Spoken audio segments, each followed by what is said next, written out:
There is a part of you that you have never been introduced to. It does not announce itself. It does not ask for permission.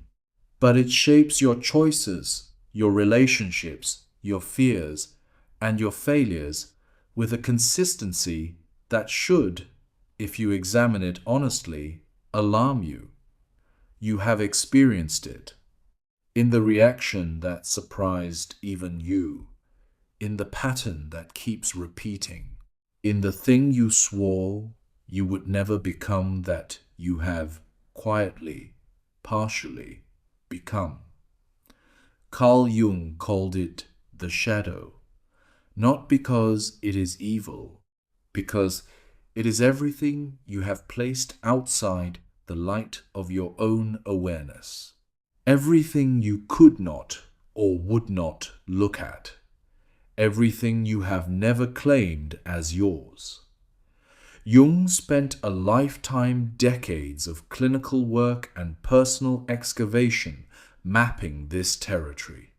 What he found was not monstrous, it was human.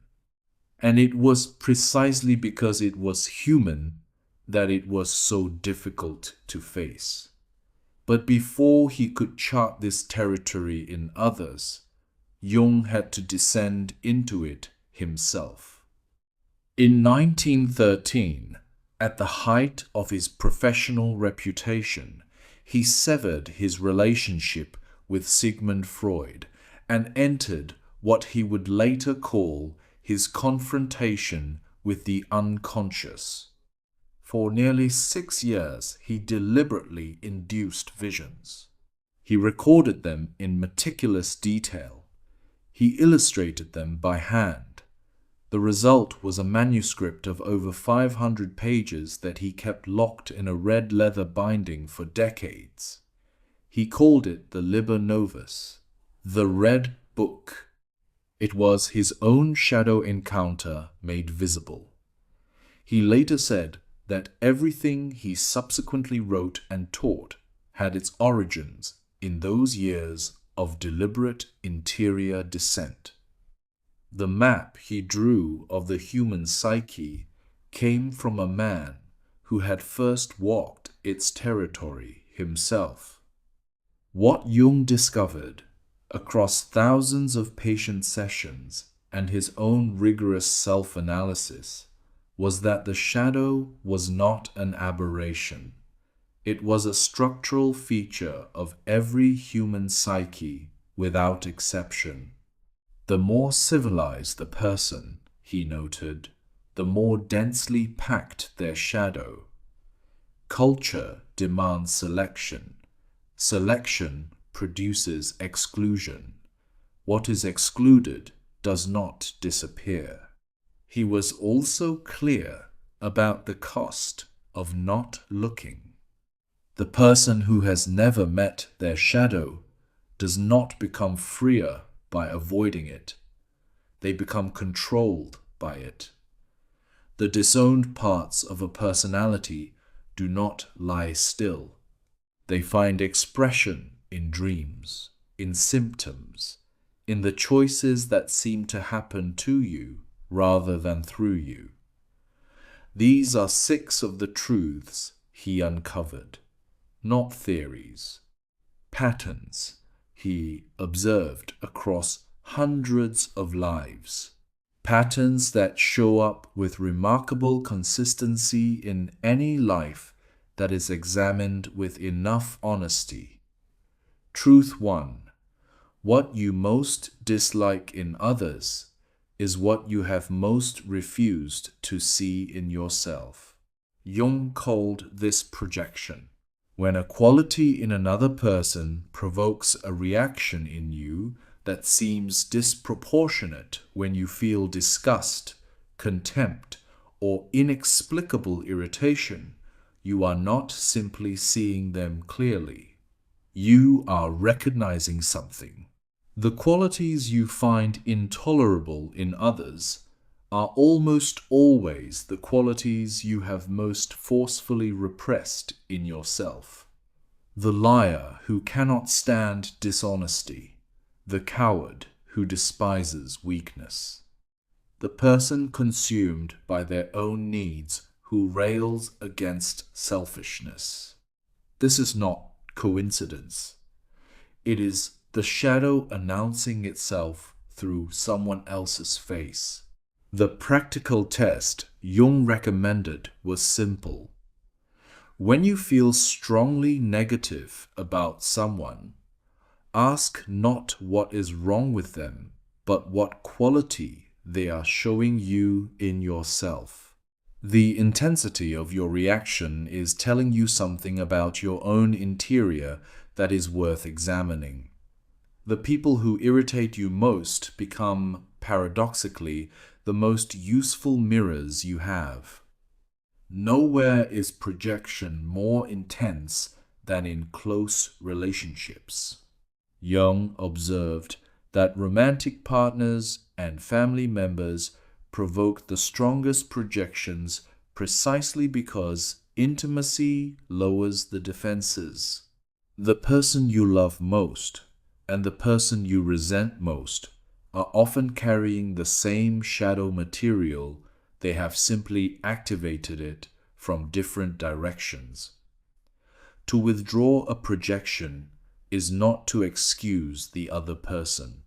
It is to stop giving your own psyche's material away. When you take back what you projected, you reclaim energy you were spending on the wrong object. The relationship may or may not survive the clarity, but you will. Truth 2.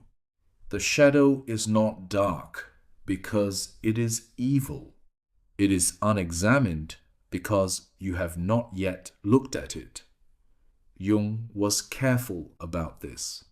He did not say the shadow contains only your worst qualities.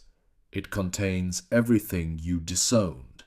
Your rage, yes, but also your creativity that seemed too dangerous to express.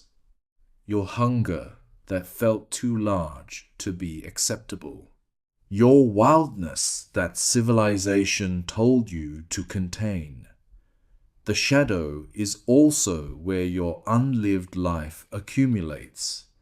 The paths not taken, the capacities never developed, the version of yourself you abandoned because someone, somewhere, told you it was too much.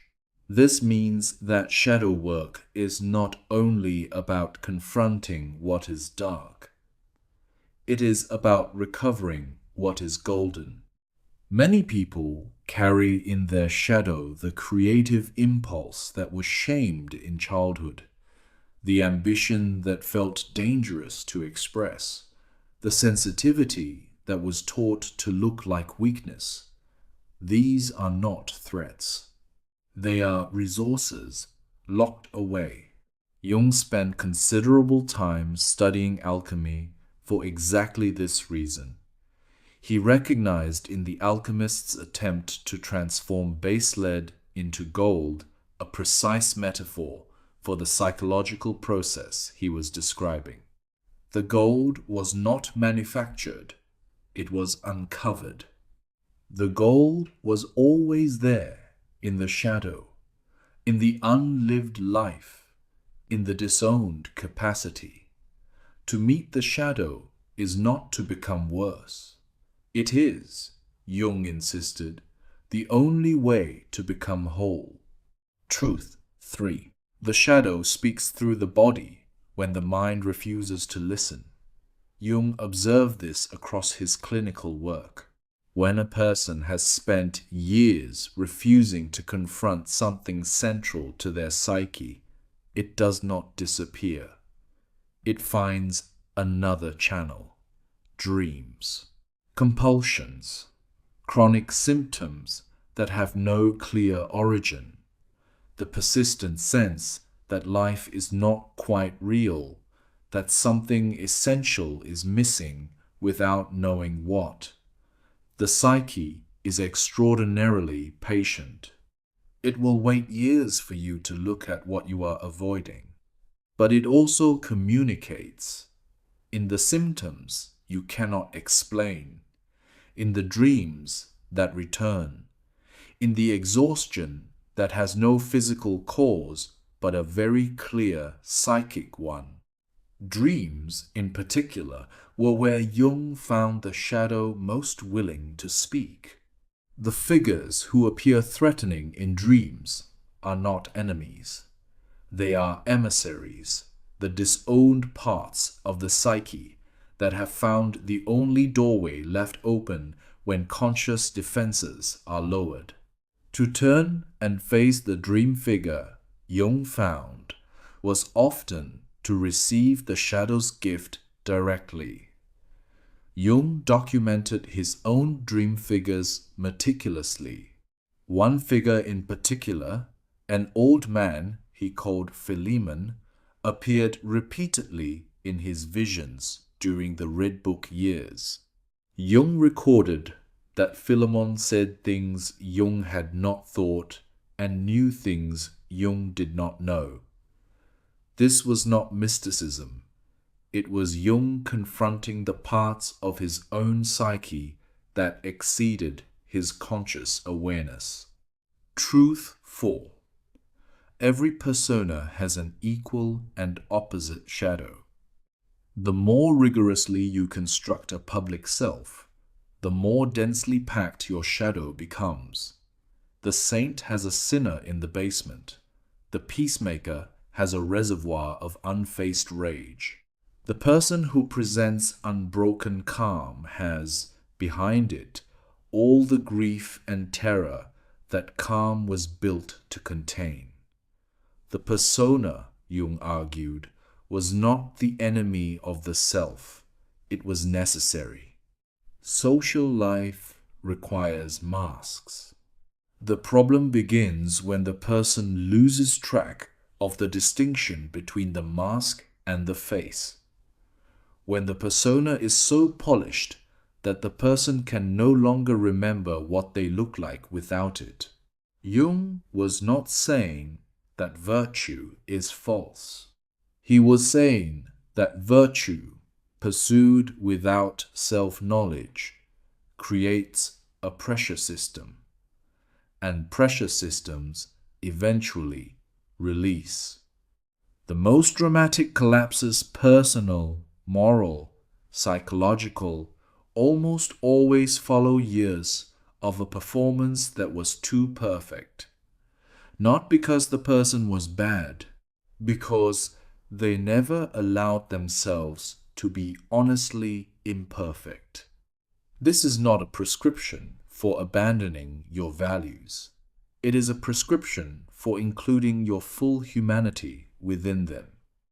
The person who acknowledges their own capacity for darkness is not less virtuous than the person who denies these things. They are safer, more honest, and far less likely to enact unconsciously what they refuse to acknowledge consciously. Truth 5. Shadow work is not introspection. It is encounter. Jung warned against the person who thinks they have done shadow work simply because they have thought about themselves a great deal. Thinking about the shadow from a safe distance is still avoidance. It just wears the costume of self-awareness. Real encounter with the shadow requires what he called active imagination. You turn toward the thing you would prefer not to feel. You let it speak.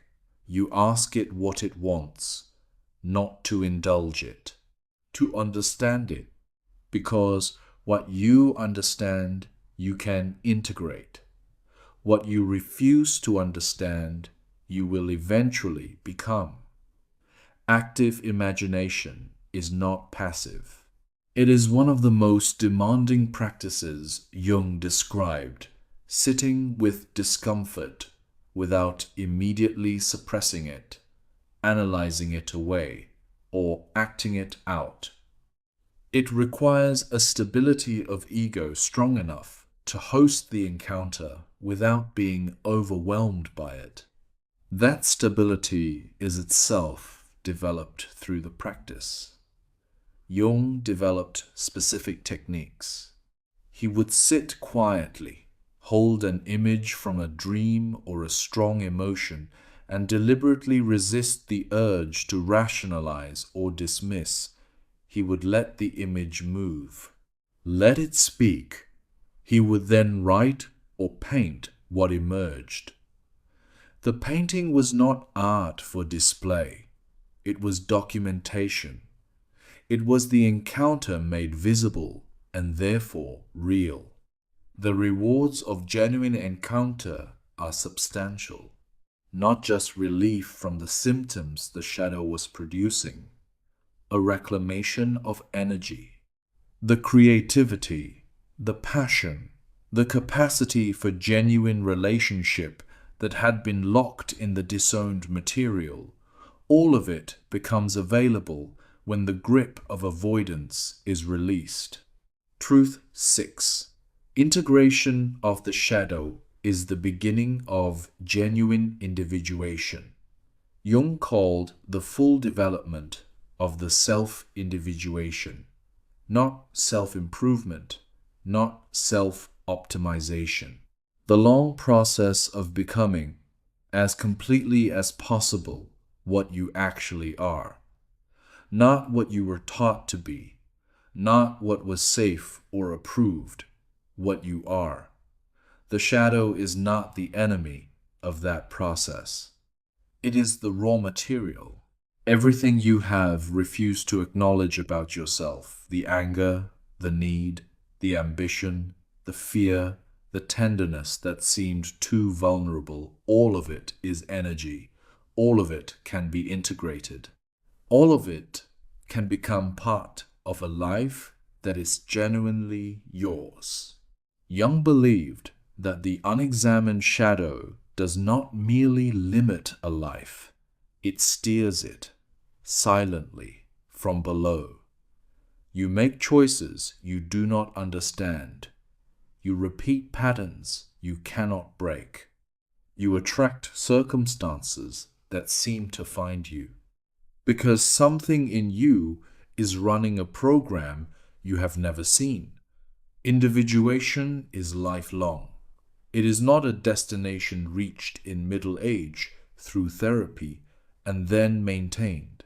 It is a continuous spiral, each life stage bringing a new configuration of the shadow, new disowned material, new invitation to integrate. The 70-year-old who is still genuinely curious about themselves is further along in this process than the 30-year-old who believes they have figured it out. Jung lived long enough to understand the second half of life differently from the first. In youth, he argued, the task is construction building a self, a career, a personality capable of navigating the world. In the second half, the task changes. The question becomes, what was true in you that you set aside to build all that? What did you lock in the shadow in order to succeed? That material does not retire when you do. The collective shadow deserves mention here. What is true of individuals is true of nations, cultures, and institutions. Every culture has a collective shadow, the qualities it cannot acknowledge, the history it refuses to examine, the violence it disowns as aberration. Jung was one of the first to articulate that the horrors of the 20th century were not failures of civilization. They were the return of civilization's shadow. He watched the First World War and then the rise of National Socialism with the particular horror of someone who understood exactly what was happening. The more perfectly ordered the collective identity, the more explosive the collective shadow. What nations refuse to acknowledge does not disappear. It waits. The invitation of shadow work is not to destroy the program running beneath your awareness. It is to become conscious of it, to step, however gradually, out of the position of the person being lived by forces they never examined into the position of someone who sees clearly and chooses accordingly. Shadow integration changes how you love. The person who has done this work stops needing their partner to carry the qualities they have refused to claim in themselves. They stop punishing the people closest to them for displaying what they have most forcefully repressed.